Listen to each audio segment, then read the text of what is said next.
Today we're going to be talking about the Cobb-Douglas function. So, the Cobb-Douglas function is given right here. U of xy is equal to x to the a times y to the b. Now this is the traditional form that the Cobb-Douglas function is going to be in, and we can manipulate this function by using one of three methods to find x star and y star. X star and y star being the points that give you the optimal bundle that satisfies the consumer's budget constraint and also keeps the MRS equal to px over py, the absolute value of MRS. So the first thing we're going to do is we're going to take a log transformation of x to the a, y to the b, and reset up the equation in a new format.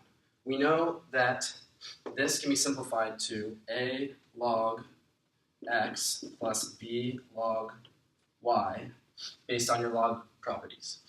Now, step 2, we're going to say that the max of our new function, u of xy, right here, is going to be a log x plus b log y, because we want to maximize the function a log x plus b log y such that it satisfies the budget constraint, pxx plus pyy equals m. Now step 3, we know that we have to take first order conditions, or that's what we usually would do if we're setting up a Lagrangian. In this case, to skip a step, what we're going to do is we're going to take partial x over partial y, which is going to end up being a over x over b over y, which we derive from this function right here, which then is equal to a over b y over x. Now, and that also, we know, based on Cobb-Douglas preferences, it should be equal to the MRS, and also equal to px over py. So now what we want to do is we want to solve for the variable y, where a over b times y over x equals px over py. So we can say that y equals b over a times px over y times x.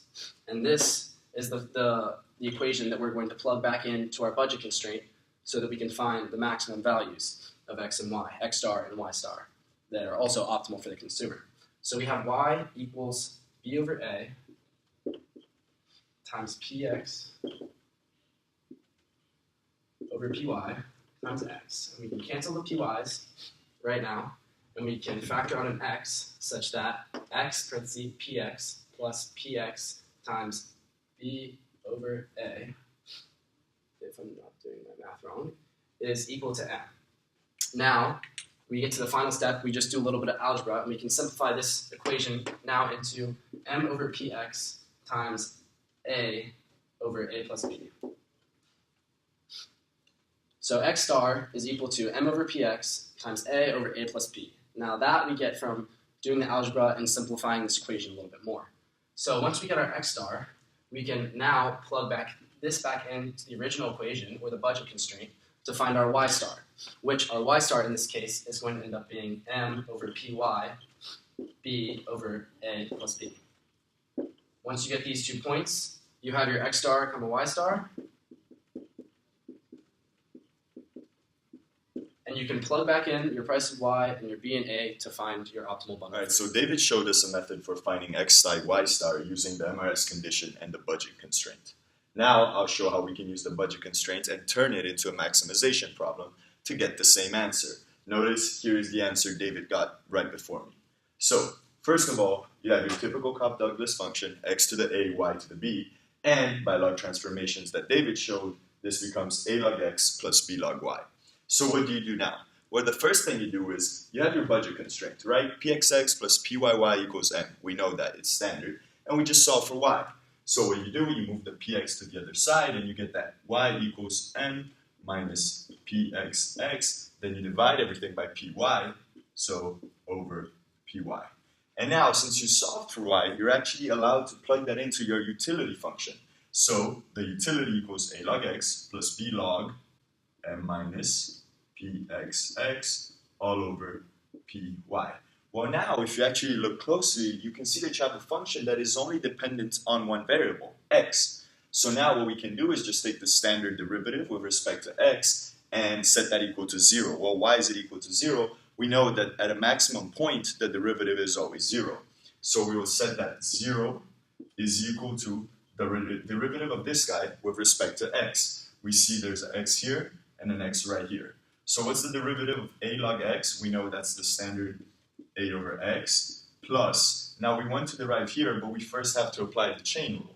So plus b all over this guy, pxx over py, times the derivative just with respect to x, which in this case is negative px over py.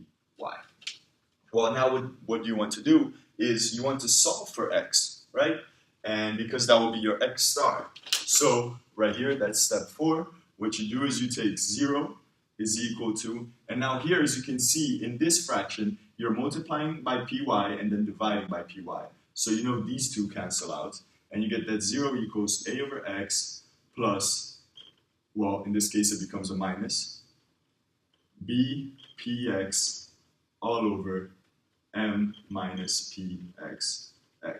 Now what you can do is you can cross multiply these fractions and you get a m minus pxx minus x b px all over the product of the denominators, m minus pxx. Now what you can do is that since this is equal to 0, if you multiply both sides by this, you actually get 0 on this side again, and so 0 equals am, now you just distribute the a here and here, minus a pxx minus x b px. And since we're solving for x, I'll move up top here now, you get that 0 is equal to x, we'll factor it out from here and from here, so then you get negative a px minus b px plus the am you had. Now you can move the am to the other side and you get that negative am is equal to x negative a px minus b px. Now you divide everything and we symbolize a negative so you can eliminate those and you get that x is equal to am over a px plus b px, which is equal to am. Now you factor out the px, a plus b, and now once again you can see that your x star is equal to a over a plus b times m over px, which, if you notice, is exactly the same value McBroom got before. So we know that works using both methods, it's just a different manipulation, and if you were to plug this x star right in here, you will get that similarly y star is equal to b over a plus b times m over py. Okay, so we have shown two situations of manipulations of the Cobb-Douglas function that yield the same optimum bundle x star, y star, and now we actually manipulate the Lagrangian to get a third result, which should be the same. So first we set up your Lagrangian with your logarithmic version of the typical Cobb-Douglas function, plus lambda and our budget constraint. We've done that before, we know how it works. Now, we will take the partial derivatives with respect to x, y, and lambda. You know that with respect to x, you get what's a log x, the derivative of that, that's a over x. And then it would also be minus, you have your x here, lambda px, but you move that over to the other side and you get that it equals lambda px. Similarly for y, you get b over y is equal to lambda py. And for the Lagrange, for lambda itself, you get, well, this is your derivative, which is the budget constraint. M equals pxx plus pyy. Now what we actually have to do is different manipulations of these equations. So you know that from here, if you multiply x on this side and y on this side, you get that a is equal to lambda pxx and b is equal to lambda pyy. Now you can just add these two equations together and you will get a third equation, which is a plus b is equal to lambda factored out pxx plus pyy. And now if you notice, what is this? It's something very similar. Well, that is just m. So you can cross this out and get m, and then solve for lambda, and you get that your lambda is equal to a plus b all over m. Well, now what can you do with this? Well, you have a value for lambda here, and you have two different values of lambda here, so you can just, as you guessed, plug in. And we actually get that a over x is equal to a plus b over m times px. And now that's very interesting, but we want to solve for x, which is our optimum x star part of the bundle. And what we actually can do, well, we can just split both sides and we get that x over a is equal to m all over a plus b times px. And now this starts to look very similar, and you get that your x star is equal to m over px times a all over a plus b. And as you guessed, if you plug the same value for lambda in here, you will get that your y star is equal to m over py times b all over b plus a. So there you have it. That's the third result you get, and they're all the same.